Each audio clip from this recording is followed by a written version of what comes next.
मांसाहार पुण्य है या पाप। भक्तों, मांसाहार पुण्य है या पाप, आज इस संदर्भ में हम आपको एक कथा सुनाने जा रहे हैं। यह बात उन दिनों की है जब भगवान श्री कृष्ण अपने बालपन में थे। एक बार जब श्री कृष्ण एक पेड़ के नीचे बैठे बांसुरी बजा रहे थे, उसी तरह एक हिरण दौड़ता चला आया और उनके पीछे जाकर छुप गया। वो हिरण बहुत ही घबराया हुआ था।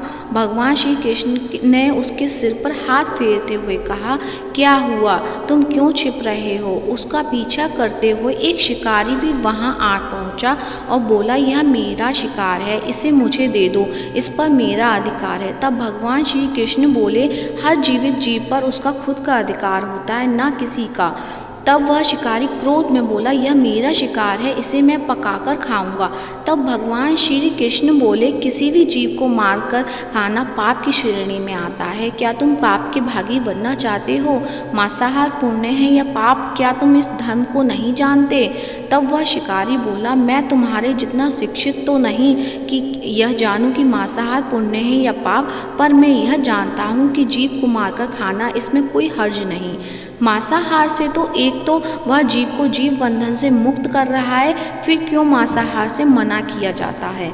मांसाहारी होने को क्यों नहीं कहा जाता? वैसे भी इसको मारकर नीच योनि से मुक्ति दिलाकर पुण्य की ही कमा रहा हूँ, फिर इस पर पाबंदी क्यों? इसे तो प्रोत्साहित करना चाहिए। जहाँ तक मैंने सुना है, जीव हत्या तो शास्त्रों में भी बताया गया है। राजा लोग शिकार किया करते थे।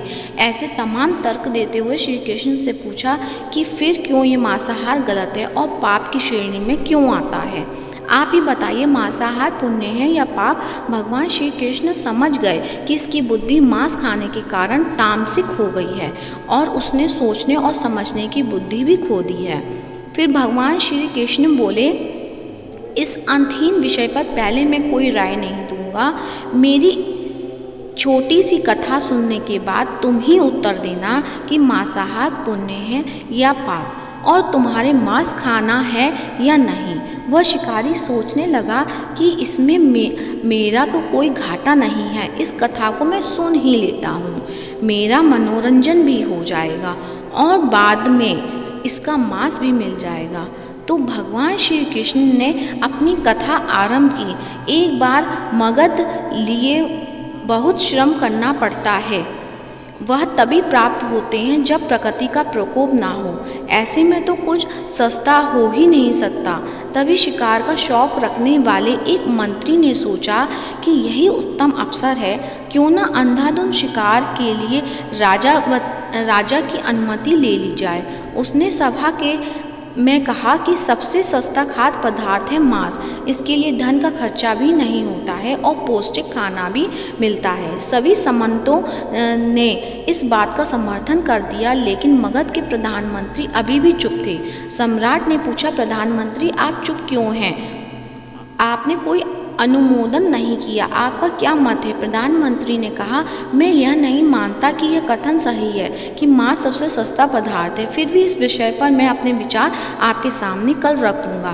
प्रधानमंत्री उसी रात मांसाहार का प्रस्ताव रखने वाले सामंत के घर पहुंचे। सामंत ने इतनी देर रात प्रधानमंत्री को अपने घर आया देखा तो वह घबरा गया। किसी अनिष्ट की आशंका से वह कांप गया। प्रधानमंत्री ने कहा, संध्या को महाराज बीमार हो गए, उनकी हालत बहुत ही खराब है। राजवैद्य ने कहा कि किसी शक्तिशाली देह का 2 तोला मांस मिल जाए तो राजा के प्राण बचाए जा सकते हैं। आप महाराज के सबसे विश्वास पात्र हैं, इसलिए आपसे योग्य कौन होगा? इसके लिए आप जो भी मूल्य लेना चाहो वो ले सकते हो। आप कहें तो इस काम के लिए आपको 1 लाख स्वर्ण मुद्राएं भी दे सकता हूँ। एक बड़ी जागीर भी आप मांग सकते हैं, बस आप अपनी इच्छा कहें। मैं कटार से आपके हृदय को चीर कर बस 2 तोला मांस निकालूंगा। यह सुनकर सामंत के चेहरे का रंग फीका पड़ गया। वह सोचने लगा, जब जीवन ही नहीं रहेगा तो लाख स्वर्ण मुद्राओं से मैं क्या करूंगा, और बड़ी जागीर भी किस काम आएगी। वह झटपट अंदर भागा और अपनी तिजोरी से 1 लाख स्वर्ण मुद्राएं लेकर आया। मुद्राएं देखकर उसने प्रधानमंत्री के पैर पकड़ लिए और गिड़गिड़ाते हुए बोला, श्रीमंत, मैं आपकी 1,00,000 मुद्राओं में अपनी 1,00,000 मुद्रा और मिलाता हूँ। इस पैसे से आप किसी और सामंत के हृदय का मांस खरीद लें, किंतु मुझे जाने दें। यह बात किसी और को पता न चले, मैं आपसे आग्रह करता हूँ। प्रधानमंत्री जी यह सब समझ चुके थे। वह उसे थोड़ी और मानसिक पीड़ा देना चाहते थे।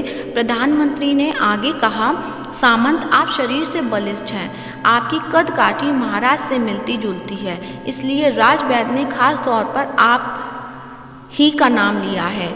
आपके दान से हमारे अच्छे राजा की जिंदगी बच जाएगी। आप कहें तो मैं आपको प्रधानमंत्री का पद देने को तैयार हूँ और खुद आपका कर्मचारी बनकर रहूँगा, पर प्रजा से हमारे राजा ना छीने। सामंत तो फंसता हुआ दिख रहा था। उसने शरीर पर अंग वस्त्र रखकर अपने जूते भी पहन लिए। जैसे ही वह वहाँ से भागने वाला था, वह तुरंत प्रधानमंत्री के पैरों में लेट गया। उसने याचना की कि प्रधानमंत्री, मैं इस योग्य नहीं हूँ। जब प्राण ही नहीं रहेंगे तो प्रधानमंत्री पद का क्या, या राजा का सिंहासन भी मिल जाए तो मैं उसका क्या करूँगा। आप चाहें तो मेरा सब कुछ ले लें, पर मेरे प्राण ना लें। मैं अपना ये भवन और सारा धन आपको सौंपता हूँ। रातों रात राज्य से निकल जाऊँगा। इतना कहकर वह अपने घोड़े की ओर भागा और जैसे ही अपना घोड़ा गठने लगा, आवाज़ आई, अभी अभी अपने पीछे गए तुम अपने परिवार को भी छोड़े जा रहे हो। सामंत बोला, मेरे प्राण से प्रिय कुछ भी नहीं है। जब जीवन ही नहीं रहेगा तो कुटुंब का क्या करूँगा। जीवन रहा तो ऐसे ही सुखी रह लूँगा। इतना कहकर घोड़े पर छलांग लगाकर बैठ भी गया। वह अभी चलने को ही था कि प्रधानमंत्री ने घोड़े की साख पकड़ ली।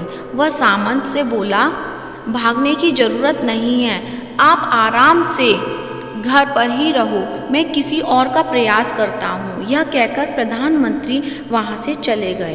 प्रधानमंत्री के वहाँ से जाने पर सामंत के अंदर कुछ जान तो आई, परंतु बेचैनी बनी रही। उसकी नींद खराब हो चुकी थी। मुद्राएं लेकर प्रधानमंत्री बारी बारी से सभी सामंतों के घर पहुँचे और सभी से राजा के लिए हृदय का 2 तोला मांस मांगा, परंतु कोई भी राजी नहीं हुआ। सबने अपने बचाव के लिए प्रधानमंत्री को 1,00,000 और 5,00,000 मुद्राएं तक दे दी। इस प्रकार प्रधानमंत्री ने एक ही रात में करोड़ों स्वर्ण मुद्राएं जमा कर ली। फिर सुबह होने से पहले ही अपने महल में पहुंच गया। अगले ही दिन राजसभा में सभी सामंत समय से पहले ही पहुंच गए। सभी यह जानना चाहते थे कि राजा स्वस्थ है कि नहीं, लेकिन कोई भी किसी से भेद नहीं खोलता था।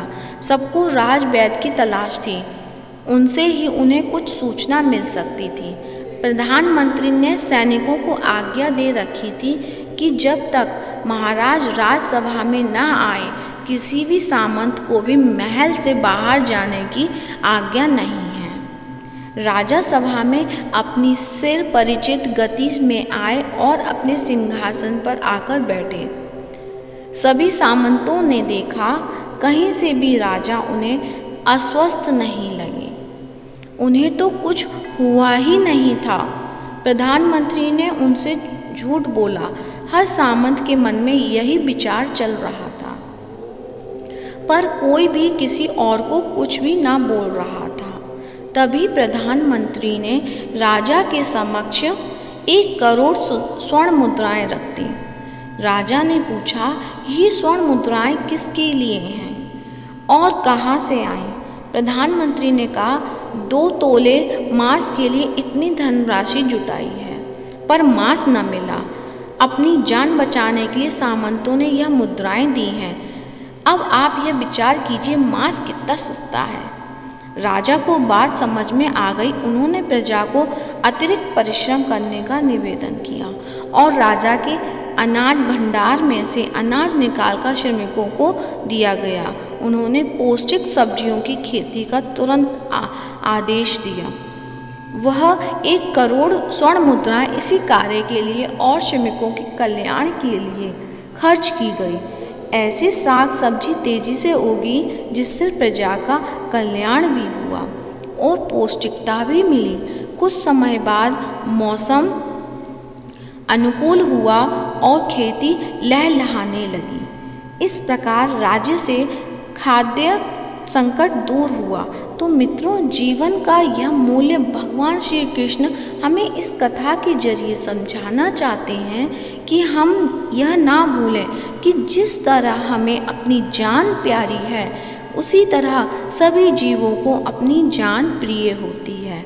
अपने दिल से जानिए पराये दिल का हाल।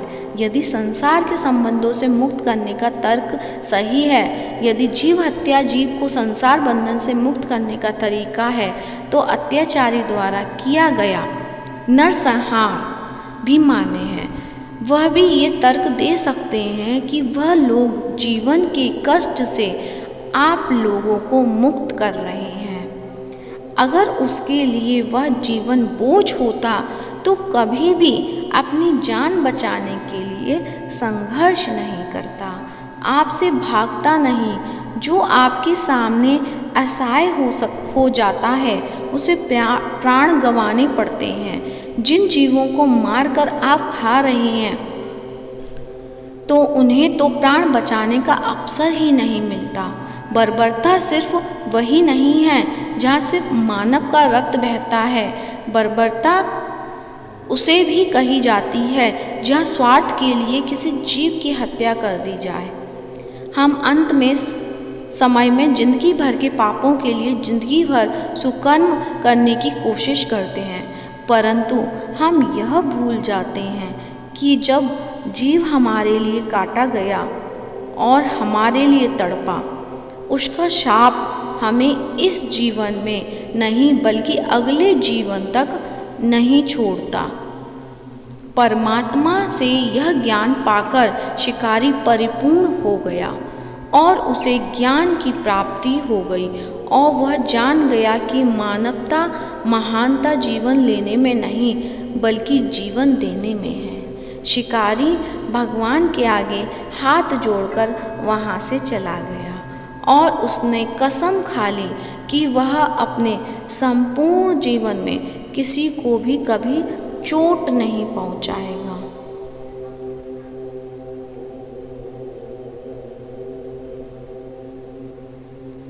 तो दोस्तों, कैसी लगी आपको हमारी यह कहानी, कमेंट जरूर कीजिएगा। अगर आपको यह कहानी पसंद आई है तो वीडियो को लाइक कीजिए, ज़्यादा से ज़्यादा शेयर कीजिए और आप अगर मेरे चैनल पे नए हैं, चैनल को सब्सक्राइब नहीं किया है तो आज ही सब्सक्राइब कीजिए। धन्यवाद।